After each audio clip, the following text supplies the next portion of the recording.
李莲花，新郎出事了。爹，娘，新郎出什么事了？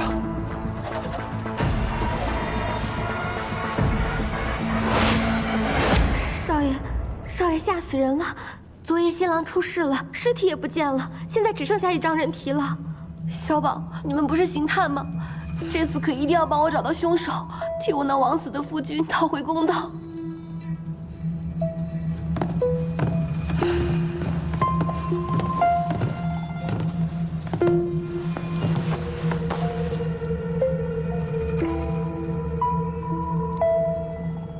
何姑娘，这张人皮你是如何断定就是新郎的呢？此前魏郎受了伤，他上药时我瞥见过，他的背上就刺的这一幅刺青图案。可怜我魏郎，新婚之夜竟然尸骨全无，只剩下这一张血淋淋的人皮。活要见人，死要见尸，这新郎又不是水做的，怎么就会凭空消失了呢？这被褥跟衣服都是完好的，没有腐蚀的痕迹，这不像是花石水啊。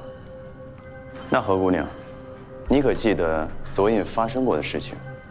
昨夜，你别急，慢慢跟我们说。昨日傍晚，我和魏郎拜完堂，便回到院中，见天色还早，就一起在院子里坐了一会儿，直到月上枝头，我们才回了房。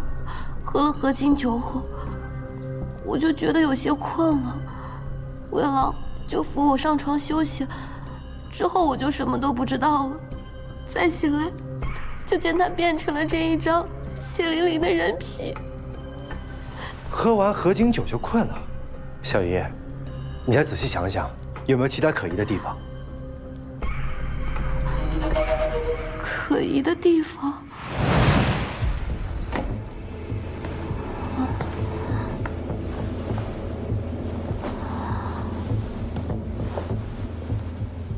宜行得极乐，圣仙尚欲尽。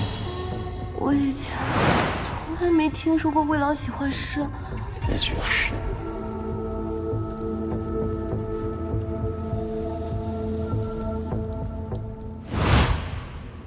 诗句，人皮。这人皮上的图案，也不像是寻常刺青，难道有什么含义？这新郎似乎有一些古怪。古怪？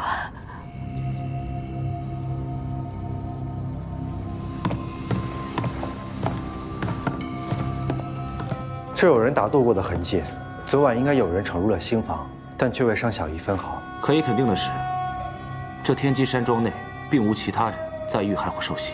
所以说，凶手是冲着魏清愁来的。他杀完人之后，就把尸体给带走了。不可能。昨天晚上我送完宝物回来之后，二堂主他们二人还专门给我送了一盒喜糖。此后，就并无其他人再进入新房，否则绝对逃不过我的眼睛。也就是说，魏清愁必是在展轩回来之后才死。展兄呢，一整个晚上都守在这屋子的对面，那么凶手就不可能从正面进出。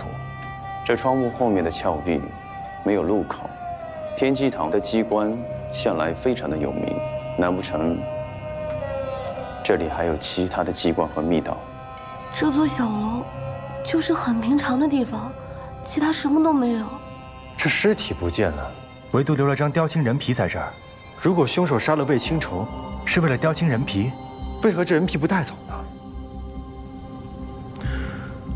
夫人，三妹想必受了不少惊吓，不如先去别处休息休息，这里就交给儿子吧。也好。李儿，从昨夜到现在，你们一直伺候在门外，那就继续留下来，听少爷吩咐。是。走吧。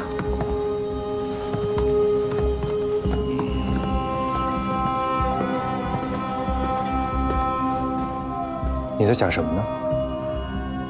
既然整晚都没有人出去，那么凶手和尸体或许根本就没有。你在想什么呢？既然整晚都没有人出去，那么凶手和尸体或许根本就没有离开。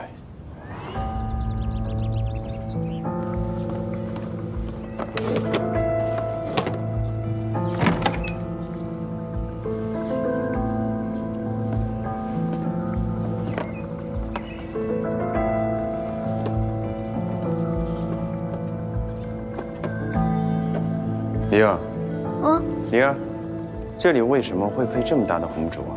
哦，这些都是二堂主特意吩咐的。二堂主凡事都喜华贵，他喜欢热热闹闹的，也希望新房里3天3夜都燃亮烛光，所以特意定制了这些硕大的红烛。柜子里还有呢，你来看。哎，没有了，都烧完了。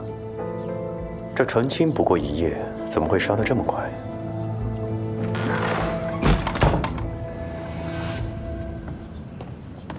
你们看这个，里面有东西。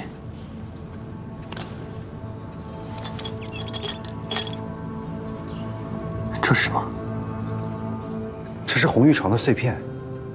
我娘前几年得到几块上好的红玉原石，便给我们做了床，冬暖夏凉，甚是好用。红玉床。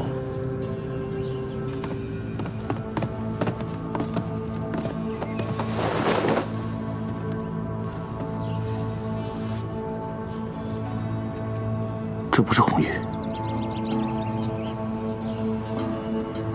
是蜡。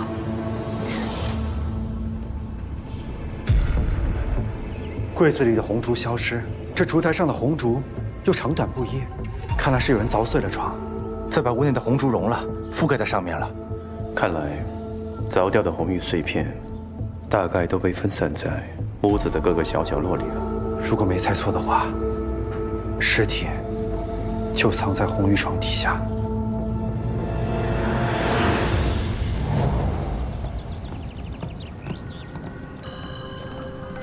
怎么是具女尸啊？从这发髻和打扮来看，应当是天机山庄的侍女啊。这好像是娥月。娥月？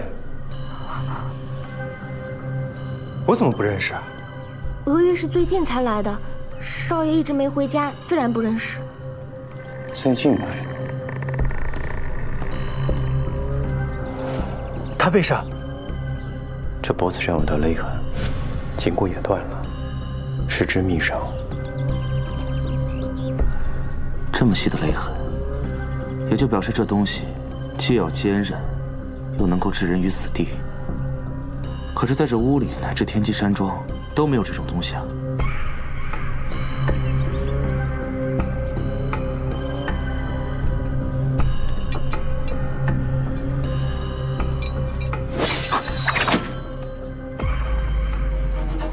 这是凶器，看来这个女子是有备而来。这凶手是用娥月自己身上的东西杀了她。只怕是他想治人，却反治于人。不过这屋中原本就只有二堂主和魏清愁，除非昨夜有人躲过了你的视线闯了进来，否则的话就只可能新兰根本没有死，是他谋划了这一切。他故意在凶手的背上绣上和自己一样的图案，假装自己被害，然后逃之夭夭。没错。你们看，这里有9字。这儿怎么会有9字啊？是有人故意撒在这儿的？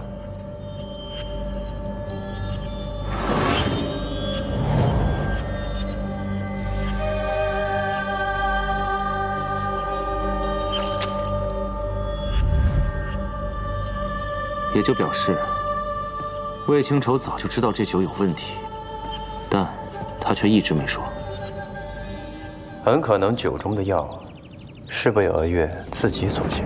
娥月呢，带着暗器前进这个新房，想对魏清愁下手，却没有想到的是，竟然被魏清愁所反杀。可是我一直守在外面，这娥月是怎么进来的？若是我没有猜错的话，新婚之夜礼数繁多，来往的人自然也多，说不定这个娥月来布置新房之时，就从未离开过。娥月先埋伏在了屋里，在酒里下了药，才伺机袭击魏清愁。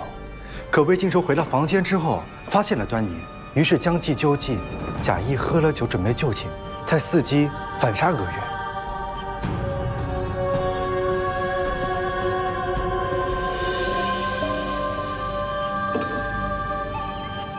我之前就在想，若是打斗间撞到这个梳妆台，不是应该梳妆台镜架连着镜子一块倒下吗？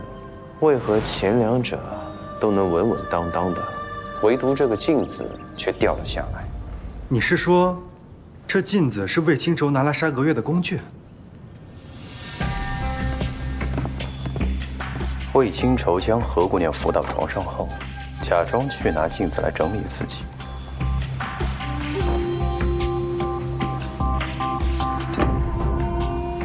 娥月以为这时的魏清愁已经中了酒中迷药，于是准备下手。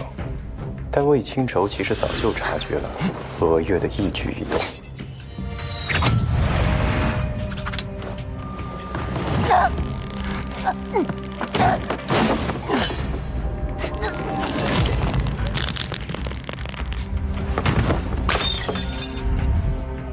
所以这个镜子，便是魏清愁杀娥月的佐证。只不过什么？尸体颈上的痕迹很清晰，一看就是一招致命，证明这个凶手武功绝对不是很差。翟兄，你确定魏清愁的武功很差？我曾试过他的武功。此人招式局促，畏手畏脚，内力也甚浅，3、2招之内被人输了。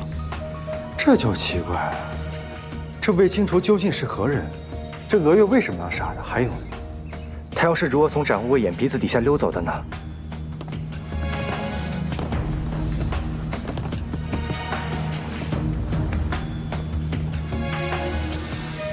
娥月这个头钗，好像跟你们的不太一样。这头钗上银片刻画的形状，好像在哪里见过。这图案和邢自如玉佩上图案是一样的，难道娥月就是邢自如的内应？他们用这个图案来辨认身份吗？糟了，娥月也是冲着罗摩天兵来的，去看看邢自如的情况。走。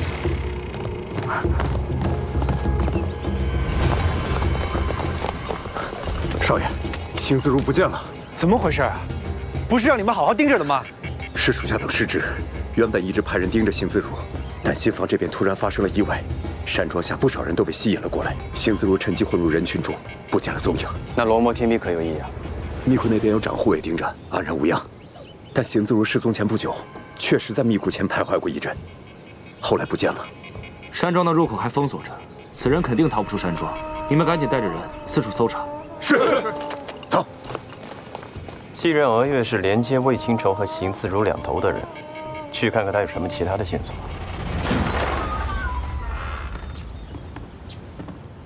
娥月就睡在这个位置。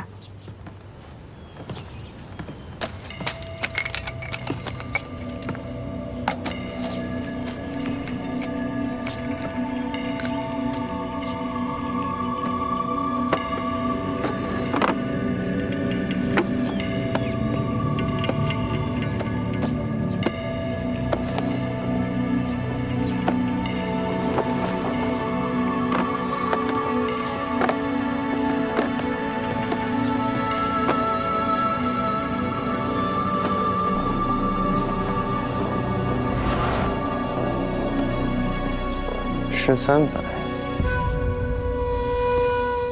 哦，对，娥月经常一个人坐在角落里看这本书。来杀人的时候还有闲情看书，倒是跟邢自如下棋一样有雅兴啊。哎，你看看，这是诗300中的哪一篇？你是玩我呢吗？这哪是什么诗300啊？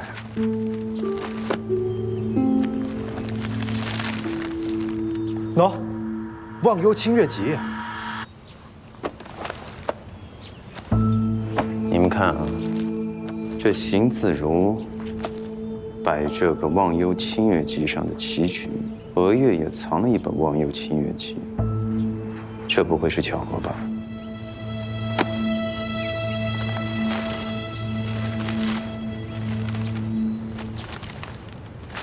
成都府寺仙子图，果然如此。什么意思啊？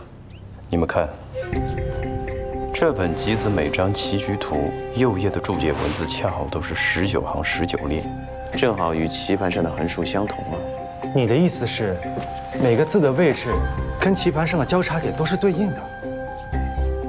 若是我没有猜错的话，棋局上的每个落字都代表一个对应的字。这邢自如摆出的成都府寺仙子图，的确比正常的棋谱多了2处落字。其他3局也是一样，基本每张图都多了2、3处落字。这些位置对应的文字，就是邢自如要传出去的消息。这邢自如的上清图，多了1处白子落在了7行3列，这7行3列对应的是心字，还多了1处黑子，这黑子对应的是狼，新郎。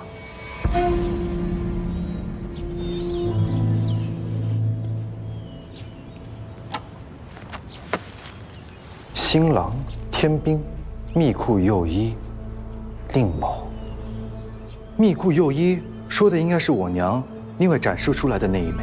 至于新郎，难道之前丢失的罗摩天兵是在魏清愁手上？邢自如不见了，莫非他知道了魏清愁的下落？有可能。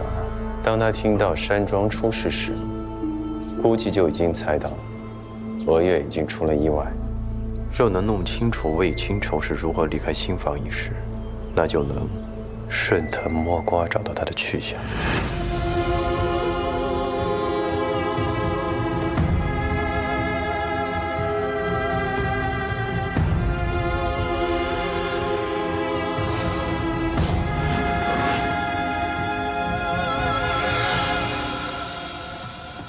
李亚，一直以来都是你们几个伺候在外面，那么今日是谁发现屋里出事来？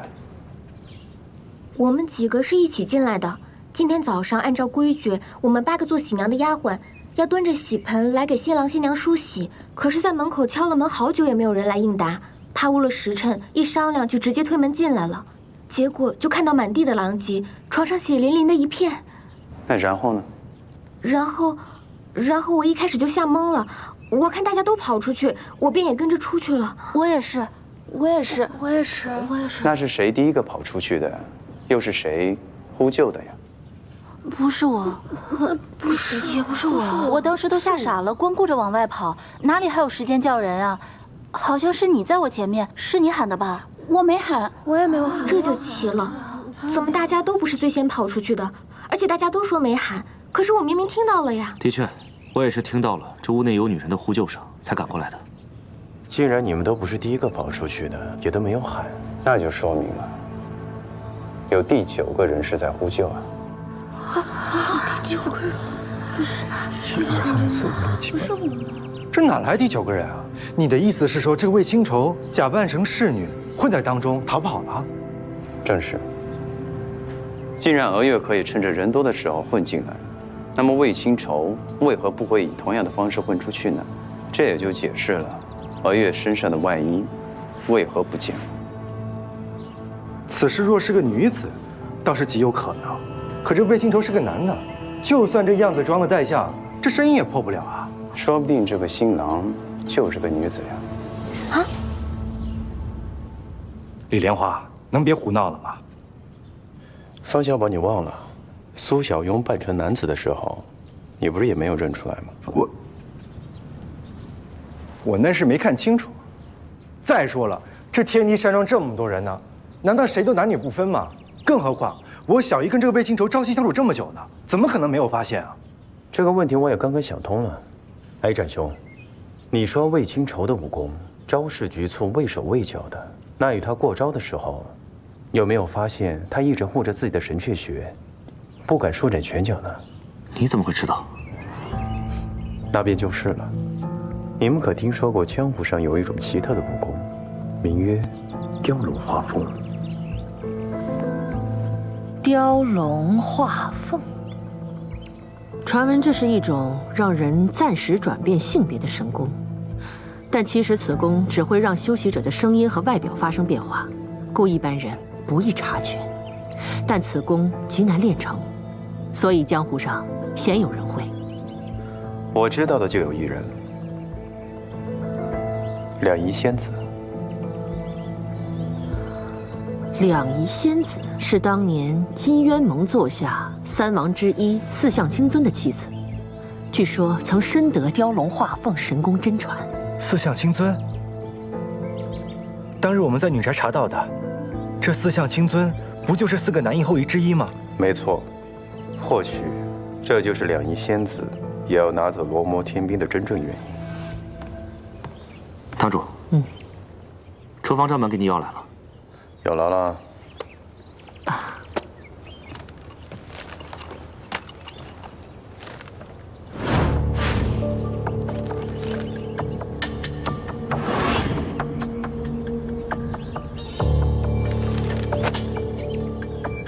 自魏清愁来了之后，这每日菜谱当中可都有黄鳝啊。厨子说是魏清愁亲自嘱咐他的，说是体虚，需要每天来补血。只怕补血是假，用黄鳝来维持雕龙画凤才是真吧？雕龙画凤和这有什么关系啊？黄鳝呢，幼时皆为雌性，产过卵之后啊，便会转为雄性，所以食用黄鳝能够维持雕龙画凤的稳定。那神阙血，莫非是突破此功的罩门？没错，所以这个魏清愁啊，不对，应该是两仪仙子才对。你在与他过招之时，他的招式局促畏缩；而他在杀娥月之时，他不顾暴露自己的性别，所以将其一招致命。照你这么分析，这两仪仙子在杀死娥月之后，便变回了女儿身。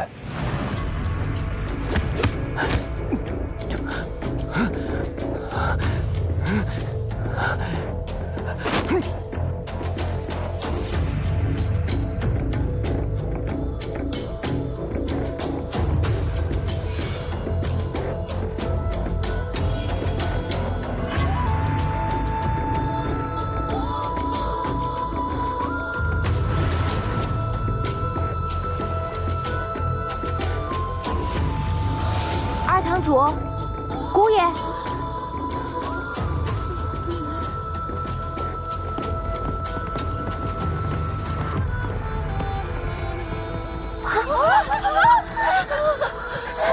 血！救命啊！快来人啊！有血！两仪仙子发现他们已经知道他自己手里罗摩天兵，干脆假装自己被害死，割下娥月身上的皮，再绣上和自己一样的刺青图，再把尸体藏起来，想来个金蝉脱壳。这么说，这魏清愁真是两仪仙子所办，所以他能在展护卫的眼皮子底下蒙混逃脱。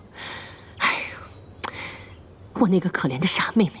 现在天兵呢，一定还在两仪仙子手中，施展雕龙画凤，内力损耗极大。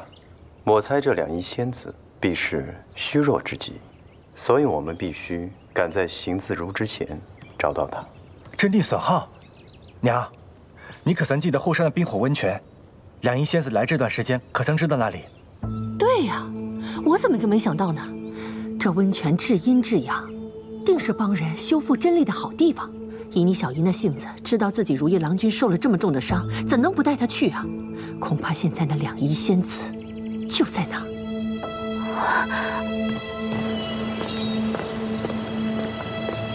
什么两仪仙子，竟敢骗老娘！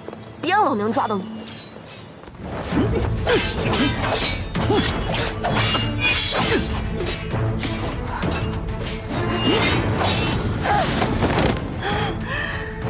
果然是他！交出罗摩天兵，饶你一命！就行。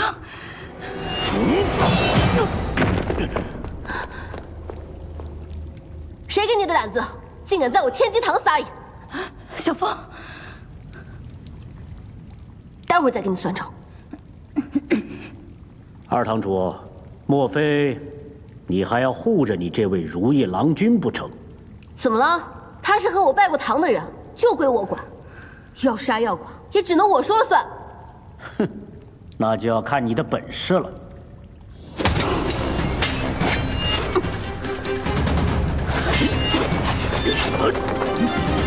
小心！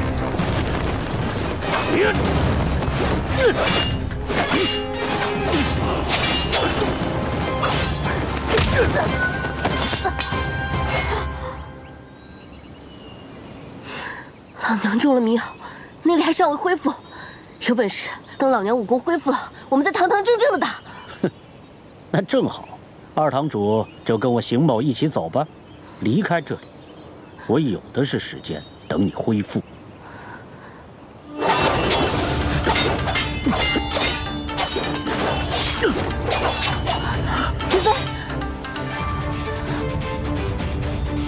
云飞，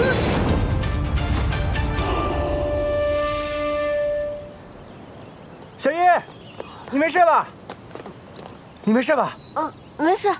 你一个臭小子还好意思问，都不来救我。要不是人家云飞，我估计啊就被那个邢自如掳去当压寨夫人了。哦，还好长无畏在。赶紧找李莲花会合吧。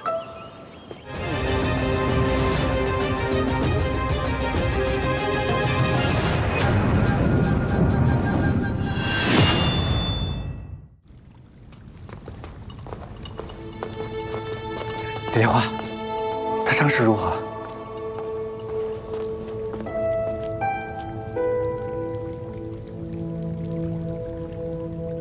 真力耗尽，恐怕也无力回天了。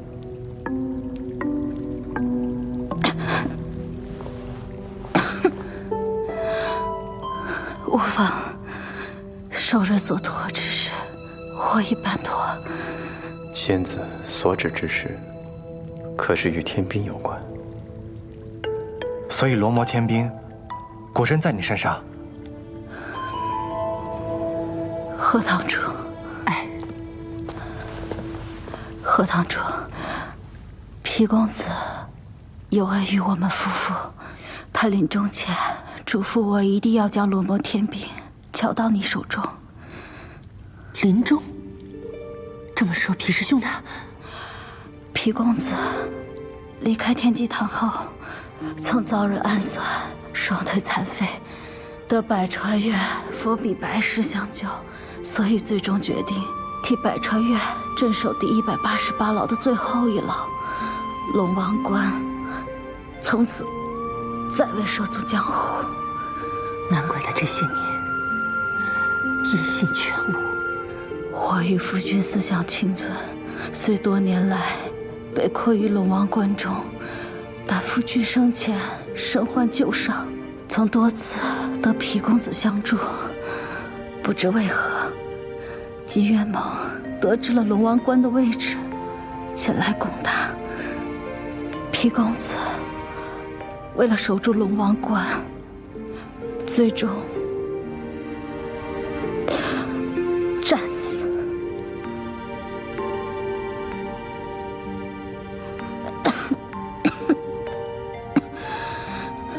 小李桥此前屡破188牢，就是为了找到这个思想清纯、拿走他手上的天兵。没错，只可惜我夫君10年前便察觉角力桥暗中觊觎罗摩天兵，并早已对金元猛起了异心，所以临终前将罗摩天兵交到了皮公子手中。龙王关被破时，皮公子深知此无危险，又根本无法破除他，所以嘱托我一定要带着罗摩天兵赶赴天机山庄，交到贺堂主手中。既如此，那你为何要骗我？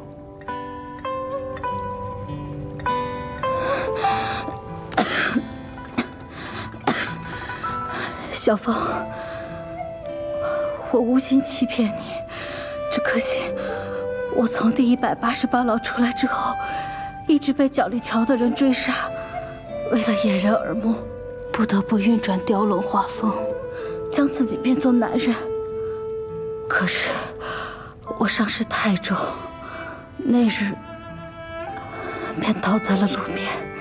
然后我就把你救回了天际山庄。可是何堂主一直不在庄内，皮公子所托，必定要亲自交到您手上，我不敢假手于他人。而恰巧此时，小凤却提出要与我成亲。我想，小凤成亲，何堂主一定会回来，所以就答应了下来。小凤，对不起，我利用了你。所以，那日混在鹤里里面的罗摩天兵，是你放进去的。我不想暴露身份，让角力桥的耳目发觉，再生事端，才出此下策。我原本打算婚礼前日，何堂主拿到罗摩天兵便离开，却不成想被我发现。我认得这是金渊谋的一种轻功，这时我便断定，角力桥的人虽没有发现我的身份，但已经追来了天际山庄。果然让我发现，这黑衣人在挨个房间找东西。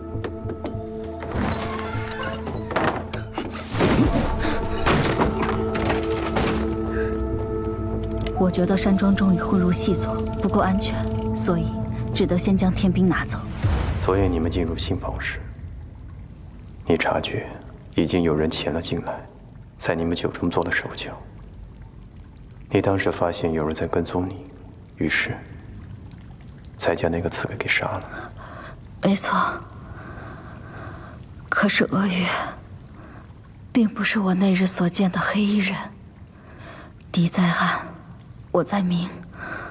我想破解此处的危机，便将计就计。此事迫在眉睫，我来不及向诸位解释，所以便将尸体藏了起来，去完成我的计划。愚不可及。你怎知自己能够完成所有计划，然后全身而退呢？我既打算用自己做饵，就没有想过全身而退。那枚天兵，并没有在你的手上，而是藏在了别处。在小凤的香囊里。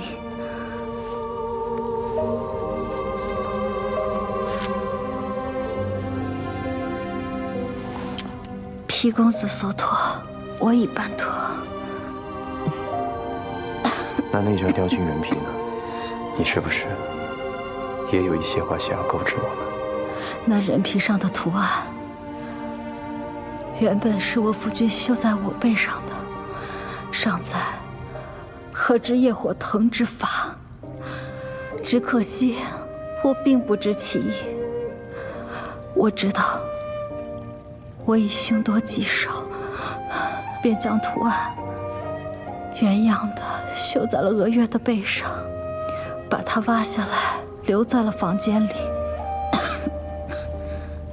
切记，一行得极乐，圣仙上玉京。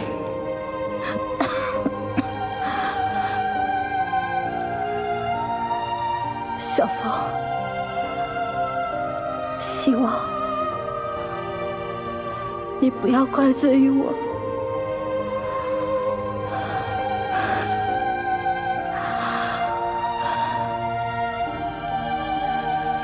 我俩以此生不负恩人所托，亦无愧夫君之主。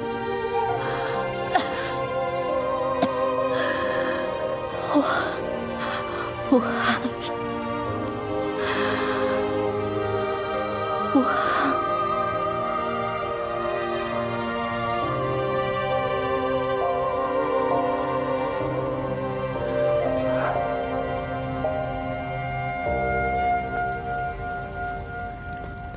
也是一个知情知性之人了。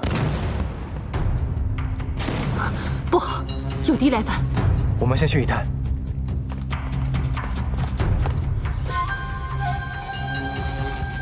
就凭你们，还想挡住我？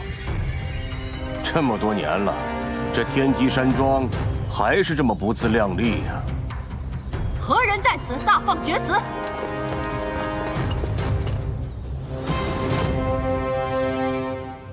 单孤刀，原来是你！何堂主，好久不见。哼，你有什么好见的？早死了更好。要不是你，我二妹也不会误了一生。哼，我可不能死啊！我若死了，如何来报答你们对我儿的养育之恩呢？够了！你今日这般，又想干什么？怎么，这么多年过去了，这天机山庄就这样教你同你爹讲话吗？上回还假仁假义游说我与你一道，今日便来此，与我兵戎相见。既然你如此的冥顽不灵，我也无需再对你抱有任何的顾念。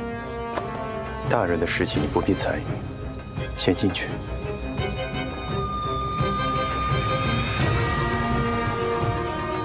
不必了，我自己的事情，我理应自己面对。任何人，只要他敢危害天下、危害武林，我必与之相抗到底。我儿啊，果真是与你待一块待久了，有些像你当年那般自以为是啊。你说是吗，相宜？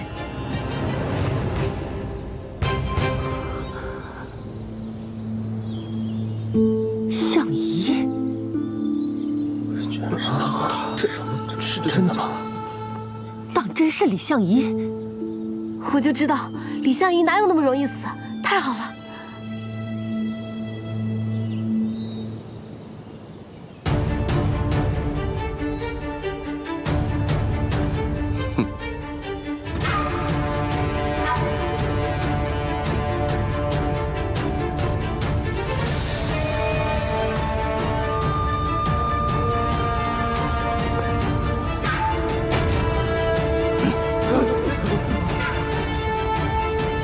师兄，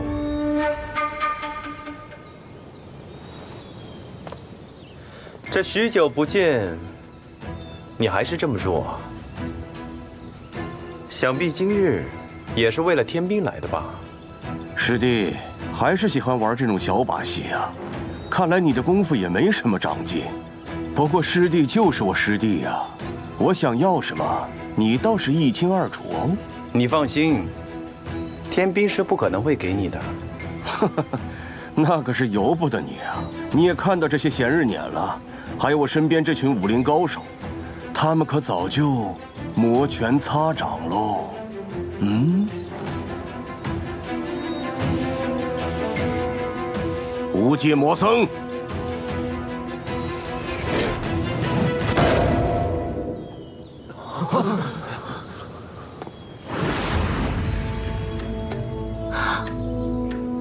万人册近年武功排名第3的无界魔僧，乖乖的给我交出罗摩天兵，我便可以饶你们不死。师兄，你可还将我放在眼里？哼，你以为你还是当年的李相宜吗？就这么一点毫毛功夫，不值得一提，是吗？那你何须这么多的帮手？今日你都需要靠他们拿走天兵。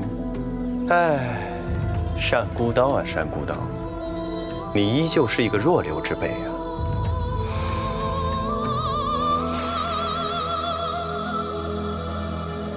好，那我今日便与你过上10招。你若是能赢我，我便带着人立刻离开这里；你要是输给了我，我不光要罗摩天兵，还要你的命。一言为定。李莲花，你不能去，有什么事冲我来。哼，你放心，他就是我的手下败将。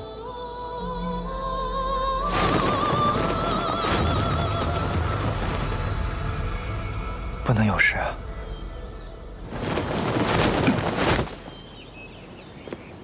记得师父师娘以前总喜欢让我们比试。10几年了，我也很久没有领教过师兄的武功了。那今日便叫你好好的见识见识。师长，我只能撑住10招，必须10招之内取胜。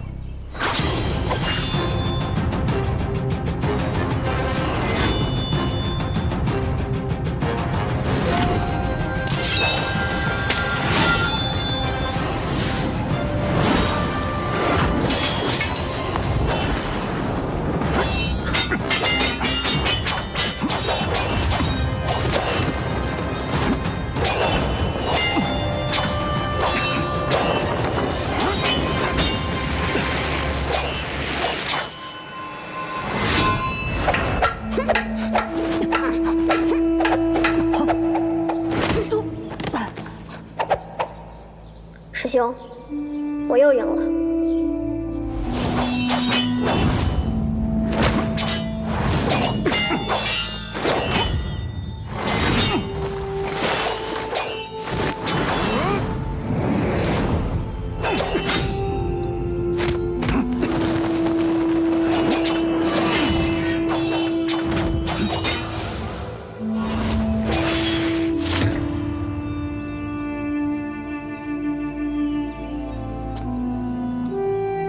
看来师兄早已不同往日啊！这10年不见，你的内力倒是增进了不少啊！自然是要多亏师父他老人家在临终前的倾囊相授。你说什么？怎么不信呢？刚才那招枯木成林，只有师父毕生的独门内功才使得出来。是不是很意外呀？你对师父做了什么？不过是将你李相夷被金渊盟围困在东海，生死一线的事告诉他罢了。可惜师父当时正在闭关修炼到了最关键的时候，一听到你这个最心爱的徒儿出了事，才顿时心急，急火攻心，走火入魔，啪！被内力给反噬了。你真的很卑鄙。师父可真疼你呀！知道你出事了，为了救你，不顾自己受了伤，也要把毕生的功力传给我，好让我去救你。他自己呢，却落得一个油尽灯枯的下场。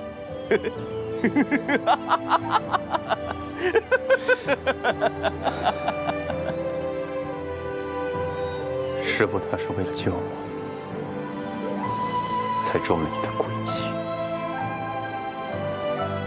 为什么我们的命是师父救的？师父师娘带我们门主如山，为什么你连师父都不愿意放过呢？就是因为你，因为你当年的心高气傲和目中无人。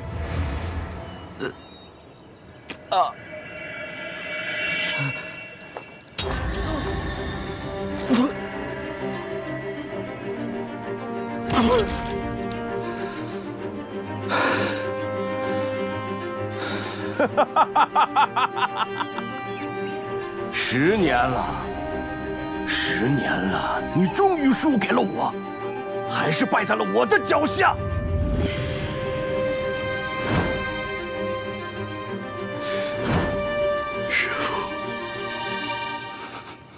师父对你是恩重如山，可对我呢？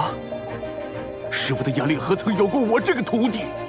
师父到走的时候想的还是你，可曾想过我？他让我去东海救你，可曾考虑过我的生命安危呢？一日为师，终身为父，我把他当亲人对待，每日拼了命去练功，就想赢了你，证明给他看。可师父除了责骂便是责骂，何时考虑过我的感受？我现在有了他一生的功力，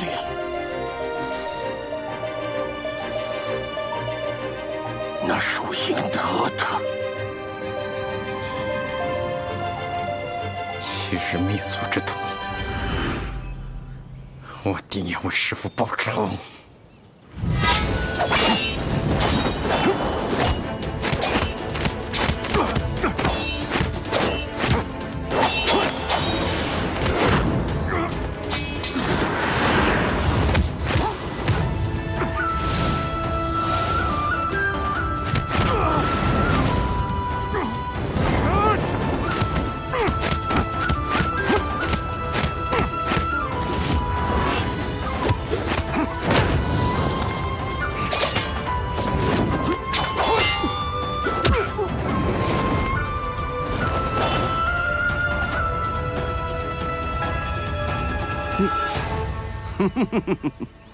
扬州慢果真是厉害呀，中了碧茶之毒，居然还能靠这个功夫，足足撑了有10年，方才又蓄起这么强的内力，可真是小瞧你了。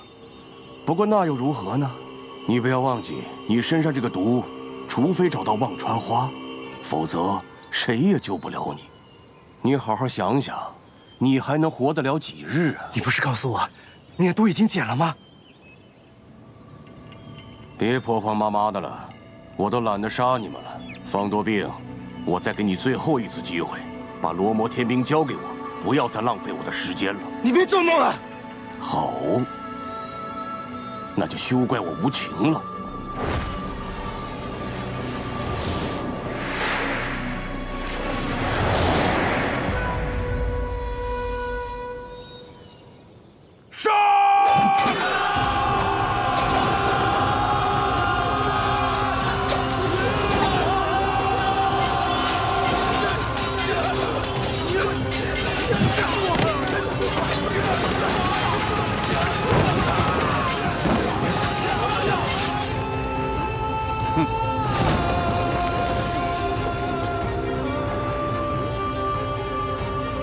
他功力大增，多加小心。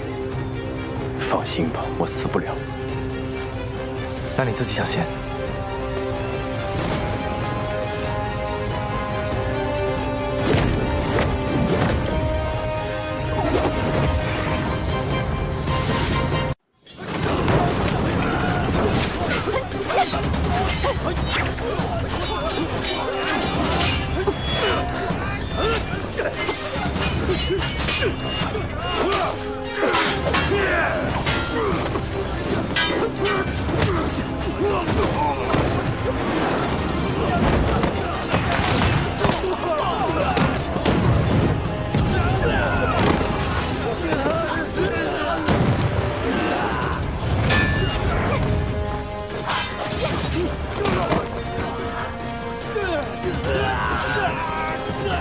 所有人，先退回山庄。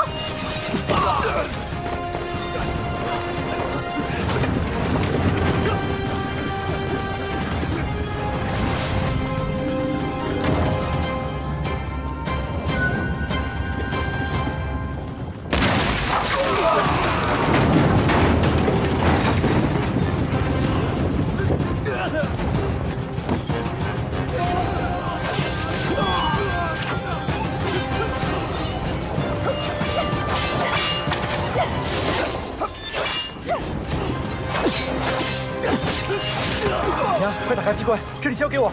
好。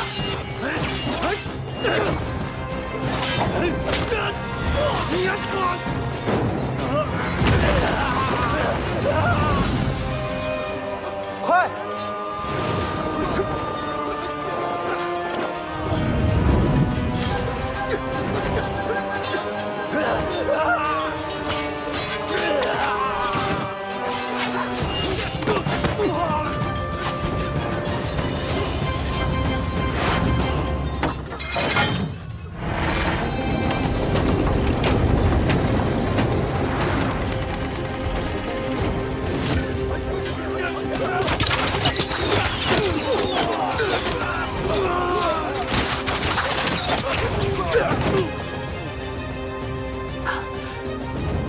全都给我上！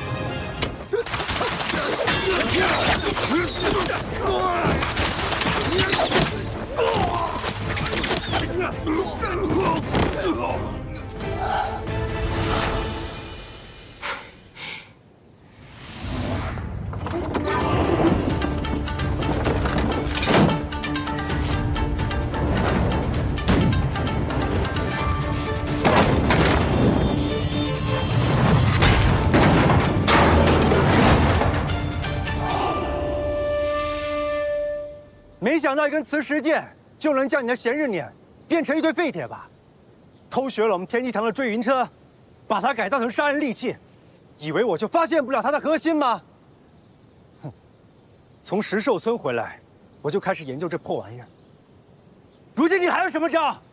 哼，好啊，不愧是天机堂教出来的好儿子。无界魔僧。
李相夷，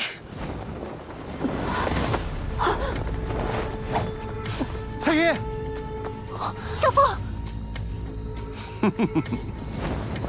狄盟主，你可是来晚了。你这是何意啊？想让他活命，把罗摩天兵交出来。你恢复记忆了？你这个叛徒，忘恩负义之辈，居然跟万圣道人走在一起。各取所需罢了，把东西交出来，我可没什么耐心。与虎谋皮，不会得到你想要的。都别废话了。少峰，小爷，沈古道，欲成大事者，何必在意小节？把东西都拿出来吧。王小宝，把天命给他。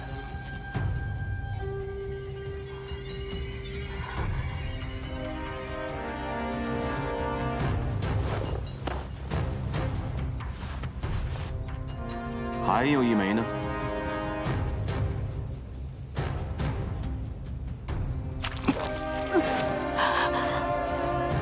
小野，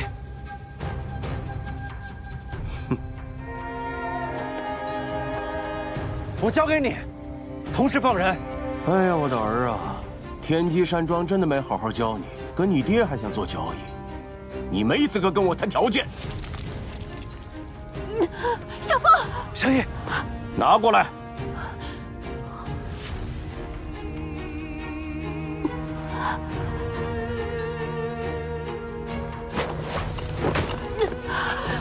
少峰，没事吧？啊！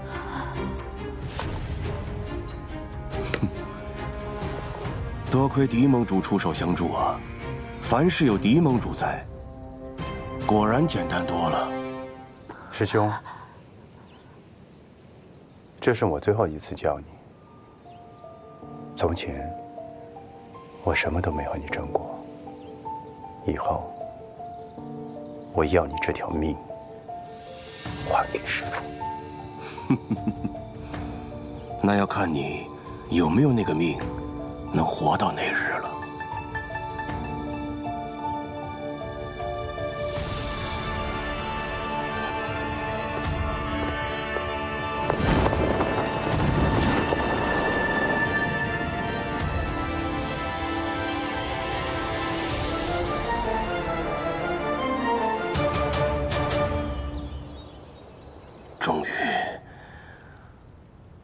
于将4枚罗摩天兵都纳入了我的手中。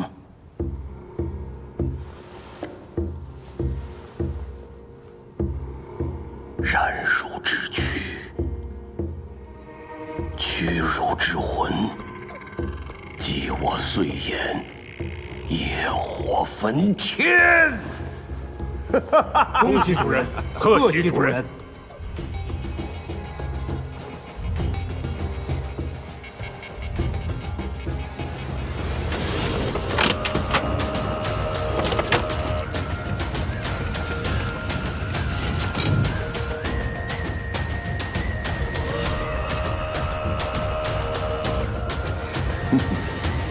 只要打开这个罗摩鼎，这天下所有的一切，便都是我的了。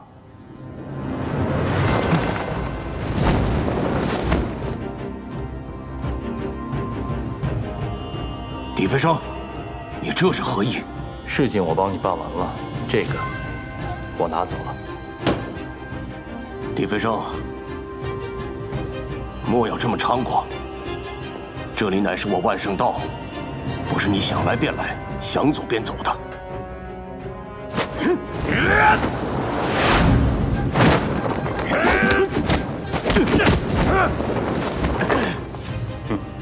现在这万人册上武功排行还真是儿戏。狄盟主说的没错，你们2位也做得很好。放眼当今天下，武功大成者能有几个人的武功敌得过狄盟主呢？所以本尊很有诚意与狄盟主一起合作。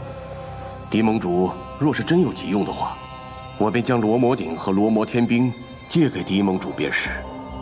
眼下还有一样东西，我听闻狄盟主4处派人搜寻忘川花的下落，机缘巧合，此花正好在我的手里。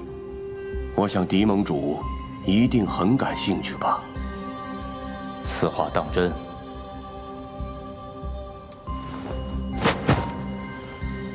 此叶便是忘川花的花叶，你可以找药魔去仔细辨认一番。只要狄盟主将手上2样东西用完以后，早日归还于我，我便将忘川花赠与狄盟主，如何呀？主意倒是不错，收好你的忘川花，等着我。哼。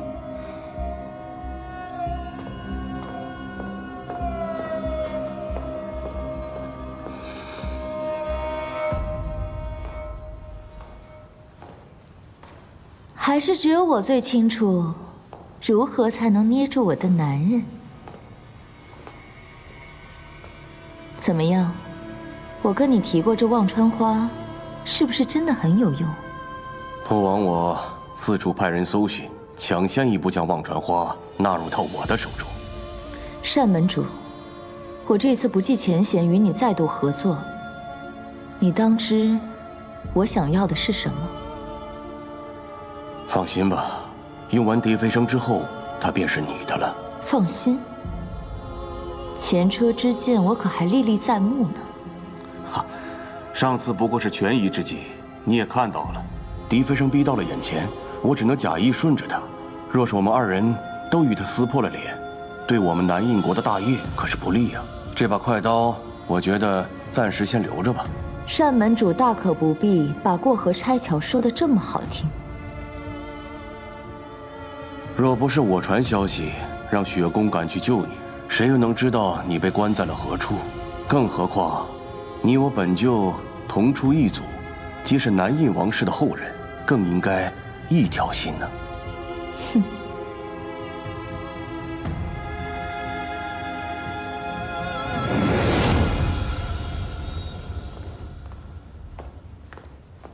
圣女，这次当真还跟那单孤道合作？哼。我角力桥岂是会那样忍气吞声之人？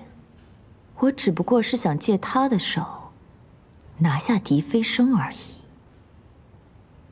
哼，狄飞升，这笔账，等他事成之后，我自会找他算清楚。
臭小子最近武功精进不少啊。哦，你小子什么时候动的手脚啊？也不就是刚才嘛，把你挑来的水浪云楼拍回去的时候。怎么样，师傅？这回算我过关了吧？行，跟你师兄一块儿下山去吧。谢师傅。我一定会用我手中这把剑，锄强扶弱，成为顶天立地的大人物，光耀师门。哎，我不要你做什么大人物，我就要让你跟你的师兄吃好喝好，给我好好活着就行。哎，记得啊，回来的时候陪我酒壶，给我带壶好酒。师傅，你这酒葫芦，我替你修好了。说好的陪你喝酒，可惜没有机会了。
所有的事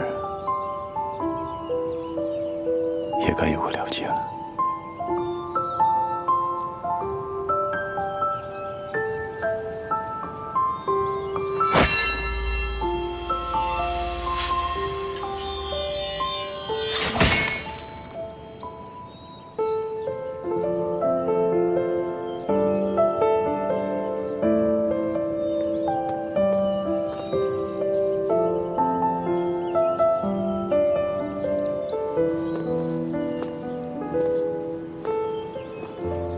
明知道自己有伤，刚才强行动用那么多次内力，真不要命了。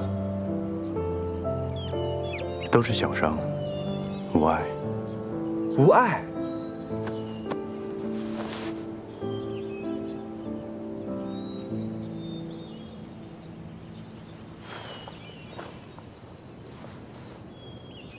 在云隐山的时候，你就告诉我毒已经解了，我居然还真信了。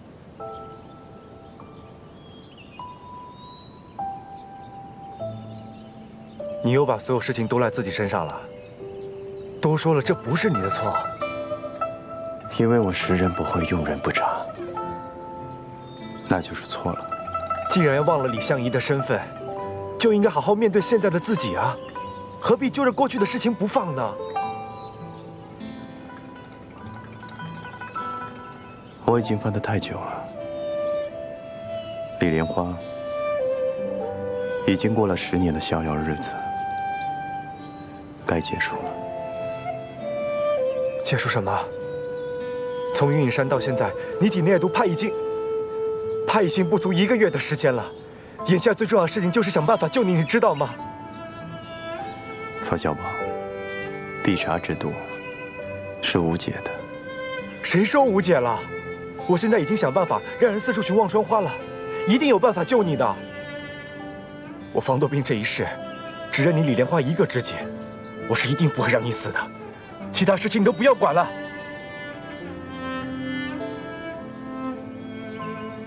小宝，如今我的时日已经不多了，所以更要在死前完成自己想要做的事。